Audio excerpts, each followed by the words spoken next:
부산 형제복지원 터를 다녀오셨다고. 네. 그 터는 형제복지원 터는 이제 없고 아파트가 이제 많이 서 있어요. 여기는 어떻게 갈 생각하셨어요? 형제복지원은 워낙 뭐 대표적인 인권 유린 사건이죠.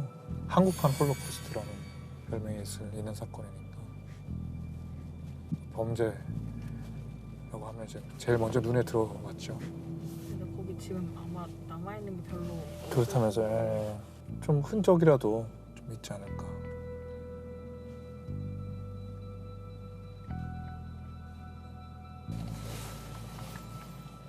여기에요? 이게 축대인가? 아, 이게 축대인가 보네.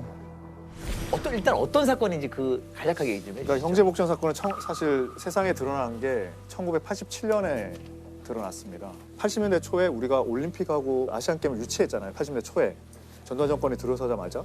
그런데 외국에서 언론 또 오고 외국인들이 오면 지저분하다는 거예요. 그러니까 도시 환경 미화를 위해서 거리에 있는 불황인들을 단속에서 수용시설을 만들자. 수용하고 말은 보호죠. 단속에서 보호하고 수용해라.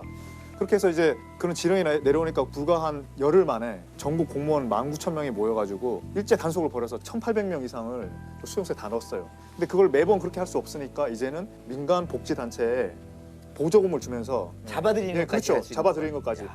근데 그때 이제 부산에 있는 형제복지원이 국내에서 제일 큰 불황인 시설이었어요. 불황인을 수용한 시설. 복지시설에 알아서 길에 있는 사람들을 데려가고 그러면 그 사람 머릿수당 보조금을 지급한 거죠. 그걸 전국에서 제일 잘한 사람이 이 형제복지원 만든 원장 박인신 거죠. 근데 이제 거기에 이제 열어봤더니 그냥 불황인도 그렇게 하면 안 되지만 70%는 그냥 가족 다 있는 그런 사람들을 단속한다는 명목으로 막 잡아온 거예요. 경찰이 데려갔대요. 왜냐면 경찰이 한 명 데려가면 점수를 주니까. 진급하는 데 필요한 점수를 주니까.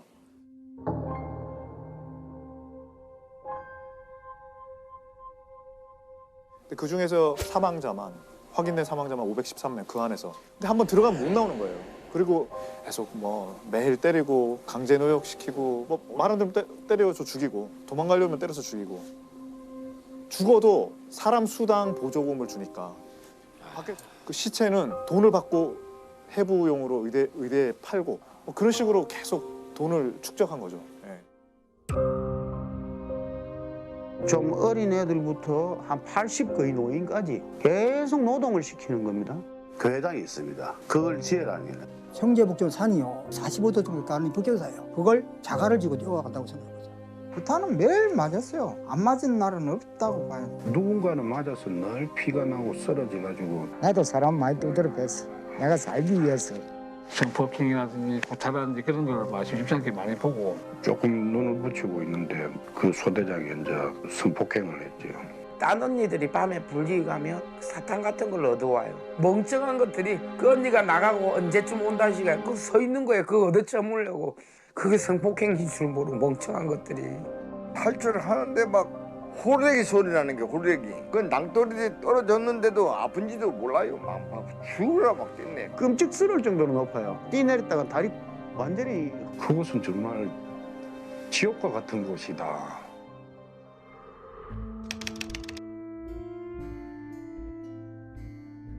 그 터는 형제복지원 터는 이제 없고 아파트가 이제 많이 서 있어요. 이쪽인가? 이쪽이었죠.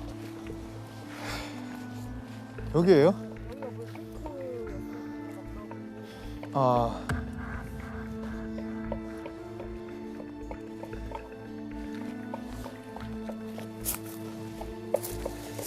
이 사무실가.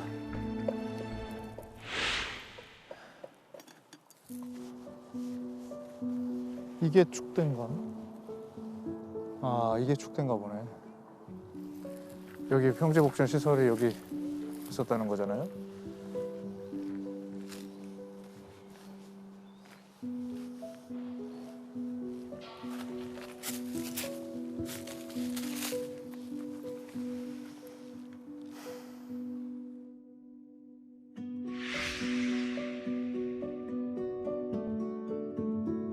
그 자유를 침해할 수 없게 만든 게 법인데 그때 법이 작동을 안 하는 거죠.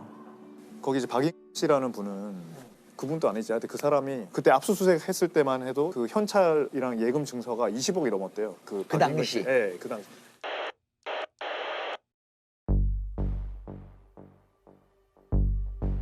알려졌던 발각이 된 건가요? 네, 한 검사가 네. 꿩 사냥을 하러 다니다가 뭐 개들을 막 풀어놓고 사람을 지키고 거기 막 사람을 뚜루 패고 강제 노역을 시키는 거 보고 이상하다. 왜 저런 일이 있지? 하면서 이제 경찰을 잠복시켜서 계속 촬영하게 하고 했는데 압수수색을 해서 들어갔더니 이제 그런 일들이 벌어진 거를 이제 정말 잡은 그거 거죠. 검사분이 꿩사냥 안 했으면 그거 모를 수도 네, 있었던 그렇죠. 거잖아요. 계속 몰랐던 거죠. 아니 그러면 그게 어떤 뭐 권력자나 그런 사람하고 어떤 결탁이 돼 있어야 가는 그게 이제 부산에서 아주 유명한 성공한 사회 복지가 왜냐하면 길거리에 있던 불황인들을 모두 없애주고 줬다 이렇게 이제 그러니까 우리 눈에 안 보이게 해줬다. 네네네 그렇죠. 전두환 대통령 때 뭐 표창도 받고.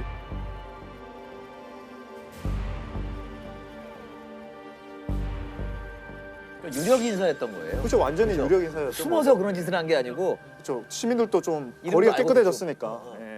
예. 정부에서 표창을 받았다니까. 훈장을 받았다니까.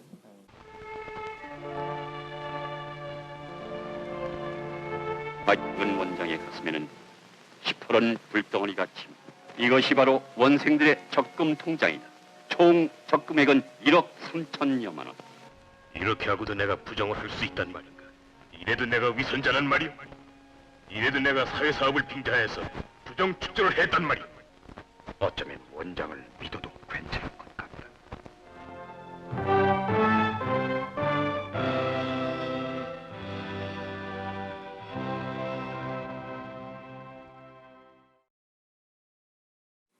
그런데 이제 문제는 그 사람이 받은 처벌 때문이잖아요. 그러니까 특수감금죄는 무죄가 난 거예요.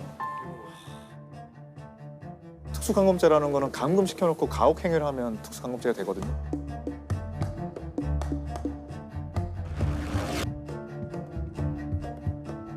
근데 그게 이제 2심 갔다가 3심 갔다가 무죄가 돼서 또 내려왔다가 막 이렇게 결국에는 몇 번 왔다 갔다 해서 이제 그렇게 무죄가 됐었거든요. 근데 이제 왜 어떻게 그게 특수감금죄가 그 사람들이 사람을 막 함부로 가두고 잡아가고 수용하고 한 거는 내무부 훈령 410조로 한 거거든요. 근데 그 훈령은 그냥 내무부 안에서 공무원들만 지키는 거지. 국민들한테 권리 의무를 제한하려면 법률이 있어야 돼요.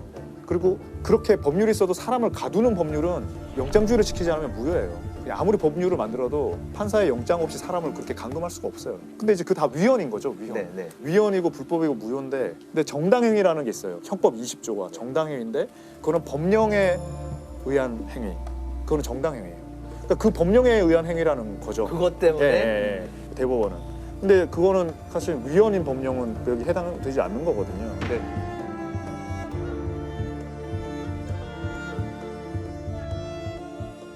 그러니까 횡령으로 한 2년 6개월 받고 나와서 또 다른 사업에서 크게 잘 엄청 큰 부자가 돼서 잘 살고 있어요. 그리고 노안으로 죽었죠. 네, 살다가 죽었어요. 네.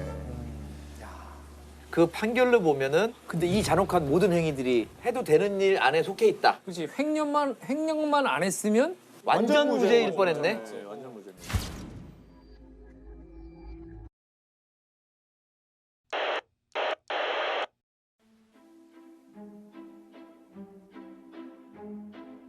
근데 이게 불황자들을 역사를 잠깐 보니까 전근대 사회에서는 불황자에 관심이 없었고요, 사회가 당연히.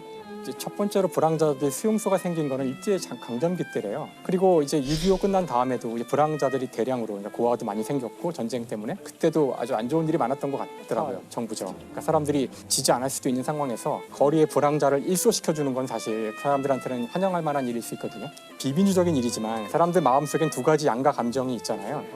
그러니까 저 사람들 참 보기 싫지만 또 같은 인간인데 함부로 할 수도 없고 죄를 지은 사람도 아니고 우리의 그런 어떤 사소한 혐오랄까? 미세한 미움의 감정을 정부나 조직이 잘 이용할 경우 만족시켜주는 거죠. 싹 일수함으로써. 그다음 또 한 가지는 그렇게 모아놓은 사람들을 어떻게 하는지에 대해서 우리 사회가 전혀 관심을 갖지 않았던 게 오히려 사실 감옥은 관심을 가질 수도 있어요. 내가 알던 그 흉악범은 지금 어디 있지? 그 사람 언제 나오나?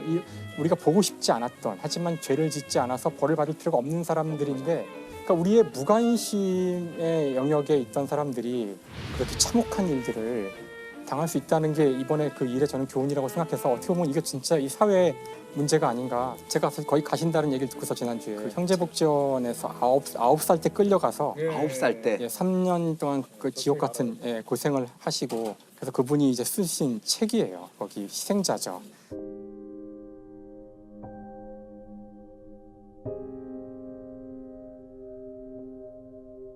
굉장히 아주 안타까운 케이스인데 아버지하고 자기 누나도 같이 끌려 들어가서 그 두 사람은 너무 이제 고생을 해서 그런지 정신병원에 가시고요. 자신도 나왔지만 아무도 자기를 더 이상 반기지도 않고 그래서 오히려 나와서 불황아가 된 거죠. 이분의 이 책이 여기 이제 아이일 때 그 사진이거든요.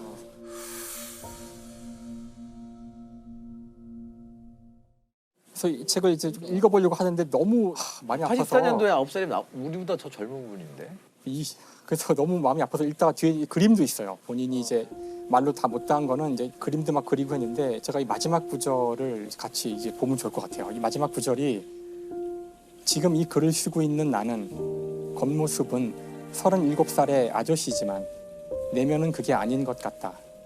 그냥 나는 9살, 12살의 꼬마가 아닐까. 그러니까 9살짜리 꼬마가 이렇게 글을 써서 들어달라고 하는 거다. 들어주세요. 우리 얘기를 들어주세요. 어두운 곳에 갇혀있는 우리를 봐주세요. 하고 말이다. 합니다. 이름조차 밝히지 못하는 수많은 복지원 피해자들의 이야기에 귀 기울여 주십시오. 그러니까 아까도 이야기했지만 이 사건의 사실 중요한 본질은 우리의 무관심, 우리가 듣지 않으려고 했던 곳에서 지옥이 열릴 수가 있다는 것을 보여주는 사건인 것 같아요. 그리고 그 시대에 박종철 고문치사 사건이 같이 드러났잖아요.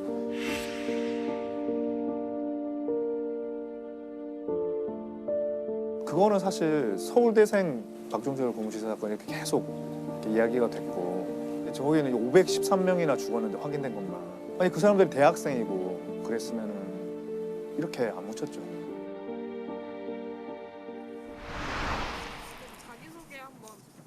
어떻게 소개를 해야 될까요?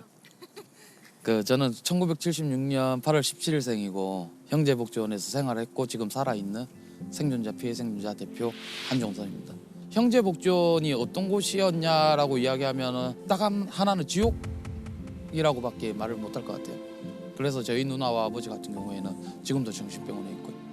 불황인이라고 할지라도 잡아가서는 안 돼요. 우리나라 헌법상으로는 죄를 짓지 않은 이상은. 그때 불황인들이라고 잡혀갈 때 사람들 분명히 이런 말을 했어요. 그 당시에도 저렇게 못 살고 있는 사람들 국가에서 이렇게 해준다니 얼마나 좋아. 저런 사람들 추위에 떠는 것보다 저기 들어가서 밥이라도 실컷 먹는 게 얼마나 좋아. 이 자체가 폭력행위라는 거죠. 결과적으로 시민들 박수 쳤지만은 선의의 박수를 쳤지만은 자기 이웃들이 잡혀간 거고 자기들이 잡혀간 거예요. 결과적으로 복귀가 불가능하죠. 왜냐하면은 많게는 12년까지 갇혀 있었던 사람들이 가족이 다 흩어졌고 집이 어디 있는지도 모르고 그러니 돈 한 푼 없이 길거리 나가서 갈 데가 없는 거죠. 누군가는 이 사건 해결해 주겠지 믿었단 말이에요. 그리고 나서 2007년이 됐음에도 누구도 형제복지원 사건에 대해서 인지를 하거나 재수사를 요구하거나 이런 게 없었어요. 그러면서 이제 제 나름대로 고민을 하면서 공부를 했던 거예요. 집에서. 원장이 아직 살아있을 때니까 그때는 내가 갑자기 이렇게 형제복지원을 들고 나왔을 때 박근혜한테 또다시 잡혀가서 죽지 않을까 이런 걱정에 내 자료를 찾는 데 최선을 다한 거예요. 네.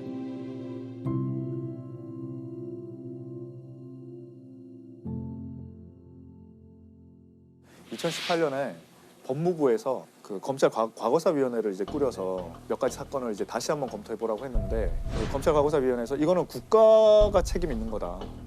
또 이거는 그때 당시에 판단이 법령에 위반한 거다. 잘못된 거다. 그래서 그 법무부가 그 2018년에 권고하기를 비상상고를 해라. 비상상고.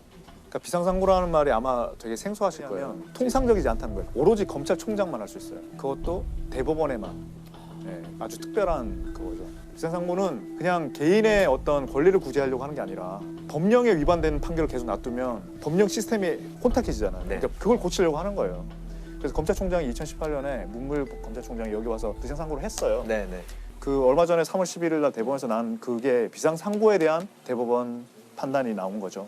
근데 이제 비상상고가 기각됐습니다. 그러니까 예. 그것도 기각시켜버리면 왜 비상상고를 하라 그랬는지. 비상상고 하라는 건 이제 법무부가 그래도 최선을 할 수 있는 게 그밖에 없으니까 이제 그걸 했던 거고, 대법원은 기존에 계속 유지하고 있던 비상상고에 대한 기준이 있어요. 근데 이제 형평의 이 저울이라는 거는, 재판의 저울이라는 거는 오랫동안 공평하게 해와야 되는 건데, 어떤 한 사건이 너무 심각하다고 해서 그거를 변동시키는 거는 바람직하지 않다, 이런. 근데 저는 이런 걸로. 설명을 듣는데도 이해가 안 되는 게 비상상고라는 게 올라왔는데 그걸 기각시켜버린, 이게 제가 상식적으로 생각해봤을 때는 결국은 이거는 순서가 이제 국가 배상 소송으로 갈 수밖에 없는 건가요? 근데 국가 배상 소송을 하려면 네. 국가의 책임이 인정돼야 되잖아요. 네. 그 국가의 책임 인정. 이 판결이 비상상고를 기각하면서도 국가의 책임은 인정했어요. 국가기관이 주도적으로 방조하고 묵인하고 해서 이렇게 인간의 존엄을 침해하는 그런 걸 했다.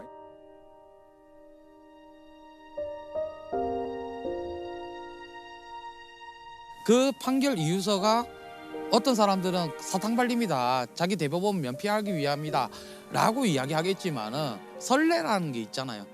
선례를 남겼기 때문에 우리는 최소한 인간의 존엄성을 지금 또 한 번 확인받았다.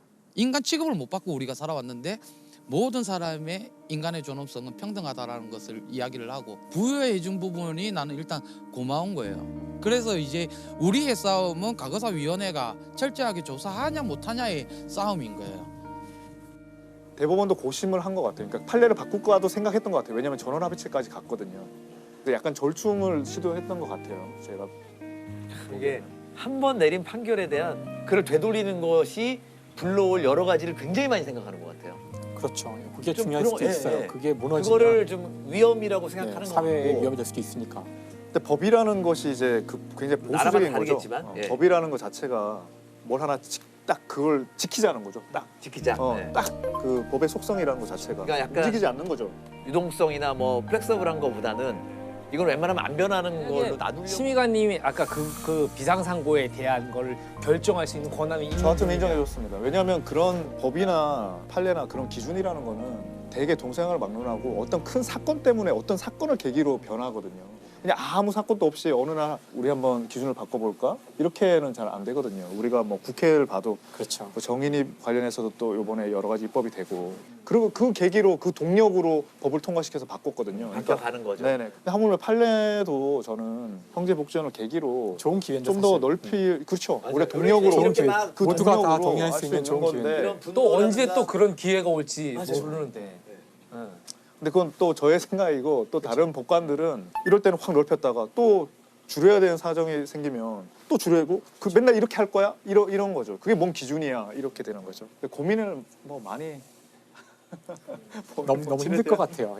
힘들어서 제가 그만두지 않았습니까? 근데 지금 법을 만드니까 되게 좀 재밌고 좋아요. 옛날에 법은 전부 다 저는 과거지향적으로 생각했거든요. 근데 이걸 뒤집는 순간 미래가 열려요. 아직 공직에 계신 건데 방송 나오시게 되면 예를 들면 아까 뭐 제가 대법관이었으면 비상상고를 인정합니다. 그러네. 이런 거라. 위험한 이거 발언. 되게 대담한 나라신데 네. 괜찮으세요? 양 PD 이거 좀 내보낼 생각해보고. 거니까요. 혹시 우리 갑자기 정심이관 잠깐 면담 다음부터 못 나가. 이해부터는 못 나간 사람이 이렇게 앉아가지고.